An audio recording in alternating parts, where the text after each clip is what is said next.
ഒരിക്കലുമല്ല. ഇത് ഞാനൊരു ചെറിയ വാദം നിരത്തി ഇത് ഞാൻ കാണിച്ചുതരാം. അതായത് ദൈവത്തിൻ്റെ സൃഷ്ടിയിൽ എല്ലാ ജീവജാലങ്ങൾക്കും പുരുഷനാണ് സൗന്ദര്യം. പൂവങ്കോഴി, മയില്, സിംഹം, കൊമ്പനാന, താറാവ്, നിങ്ങൾ എല്ലാ ജീവികളെയും എടുത്തോ, പുരുഷനാണ് സൗന്ദര്യം കൂടുതൽ.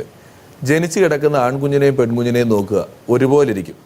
പക്ഷേ വളർന്നു തുടങ്ങുമ്പോൾ വെറും മുഖം എടുത്താൽ മുടി സ്ട്രെയിറ്റ് ചെയ്ത് പിരികം പറിച്ച് ആ കണ്ണിൻ്റെ പീലി വരച്ച് കണ്ണിൻ്റെ ബോർഡർ വരച്ച് കാതിൽ 3 തുളയിട്ട് ലിപ്സ്റ്റിക് ഇങ്ങനെ പണിത് നിങ്ങളൊരു 18 വയസ്സാകുമ്പോഴത്തേക്ക് നിങ്ങൾ നമ്മളെ തോൽപ്പിക്കുന്ന ഒരു സൗന്ദര്യത്തിലേക്ക് എത്തുന്നതാണ്. ഞങ്ങളിതൊന്നും ശ്രദ്ധിക്കാറില്ല. നിങ്ങൾ കാട് പിടിച്ച് നടക്കാൻ ഞങ്ങൾ നടക്കുന്ന പോലെ നടന്നാലുണ്ടല്ലോ ലോക തോൽവിയായിരിക്കും. പുരുഷന്മാർക്കാണ് സൗന്ദര്യം, അല്ലേ? ഇവര് നമ്മൾ വല്ല പണിയെടുക്കുന്നുണ്ടോ?